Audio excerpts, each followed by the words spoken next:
اعوذ باللہ من الشیطان الرجیم بسم اللہ الرحمن الرحیم۔ قرآن کہتا ہے یا ایھا النبی قل لازواجک و بناتک و نساء المؤمنین۔ اب وہ لوگ بھی غور کریں جو کہتے ہیں بس دل کا پردہ ہوتا ہے۔ ہاں جی، اور بھائی جب دل کا پردہ ہوتا ہے تو پھر ضرورت کیا ہے چہرے کا پردہ کرنے کی؟ بندے کی نیت ٹھیک ہونی چاہیے۔ تو کیا اللہ تبارک و تعالی نے اپنے محبوب کو فرمایا کہ اپنی ازواج کو فرمائیں کہ پردہ کریں؟ ان سے پاکیزہ کوئی ہو سکتا ہے؟ سیدہ فاطمہ سے پاکیزہ کوئی ہو سکتا ہے؟ ان سے زیادہ اچھا کوئی ہو سکتا ہے؟ ان سے زیادہ کوئی، سیدہ فاطمہ سے زیادہ کوئی نیک ہو سکتا ہے؟ چلے اس کی بات حضرت اسماء بنت فاطمہ رضی اللہ تعالیٰ عنہ، حضرت ابوبکر صدیق رضی اللہ تعالیٰ عنہ کی زوجہ، حضور کا وصال ہو گیا تو ایک دن نا سیدہ کے گھر تشریف لے کے آئیں اور آ کر دیکھا تو سیدہ رونے لگ پڑی، ہاتھ چوما، پوچھا آپ کیوں روتی ہیں؟ کہنے لگی، فرمانے لگی کہ مجھے اپنی زندگی میں تو اختیار ہے کہ اپنے پردے کا خیال کروں، اور میرے آقا کی بیٹی کی شان یہ ہے سیدہ فاطمہ کی، علماء فرماتے ہیں کہ سیدہ فاطمہ کی شان یہ تھی کہ کبھی سورج نے بھی ان کا بال نہیں دیکھا تھا، سورج نے بھی ان کا، اور بروز محشر جب سیدہ فاطمہ الزہرا رضی اللہ تعالی عنہا کا گزر ہوگا تو ندا دی جائے گی، اے اہل محشر اپنی نگاہیں جھکا لو۔ کیوں؟ اس لیے کہ اب گزر ہونے لگ گیا ہے نبی کی لخت جگر کا، اب گزرنے والے سیدہ فاطمہ الزہرا رضی اللہ تعالی عنہا اپنی نگاہیں نیچی کر لو۔ تو صدیق اکبر رضی اللہ تعالی عنہ کی زوجہ فرماتی ہیں کہ میں نے پوچھا کہ آپ روتی کس لیے ہیں؟ فرمانے لگی اب تو میں حیات ہوں، اپنے پردے کا خیال رکھتی ہوں، اور جب میں فوت ہو جاؤں گی تو چادر میں لپٹایا جاتا ہے اور چادر میت کے ساتھ چمٹ جاتی ہے، جس سے اندازہ ہو جاتا ہے کہ میت بھاری ہے، ہلکی ہے، موٹی ہے یا پتلی ہے۔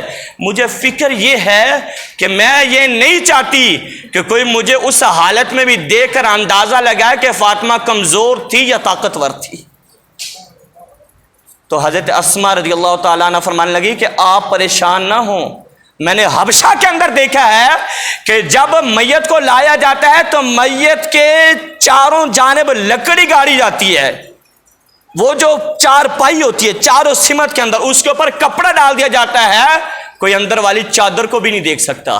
حضرت اسماء فرماتی ہیں کہ یہ جب میں نے بات کی تو پہلے سیدہ رو رہی تھی، میری یہ بات سن کر سیدہ مسکرانے لگی اور مجھے گلے لگا کے کہنے لگی اے اسماء مجھ سے وعدہ کر کہ جب میرا وصال ہوگا میری چارپائی تو تیار کرے گی۔ یہ ہے ہمارے اصل ہیرو، ہمارے رول ماڈل یہ ہیں، ہماری ماؤں بہنوں کے رول ماڈل یہ ہیں جنہوں نے اس حالت میں بھی پردے کا خیال رکھا۔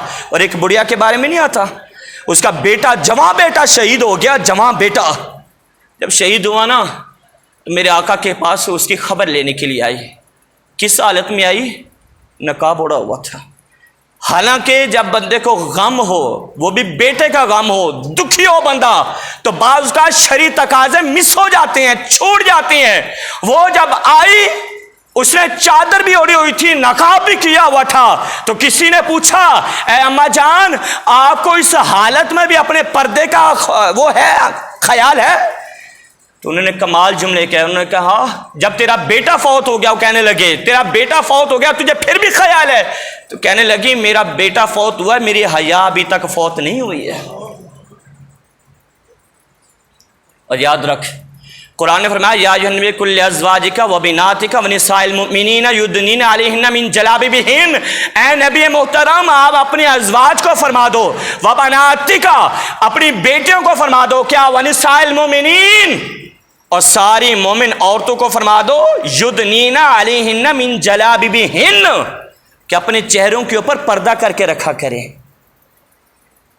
اپنا ایک پلو اپنے چہرے کے اوپر رکھیں۔ یہ قرآن ہے، ایک پلو اپنے، تو یہ قرآن کس کو سکھا رہا ہے؟ حضور کی ازواج کو۔ کس کو سکھا رہا ہے؟ نبی کی بیٹیوں کو، ونساء المومنین اور ساری مومنوں کی عورتوں کو۔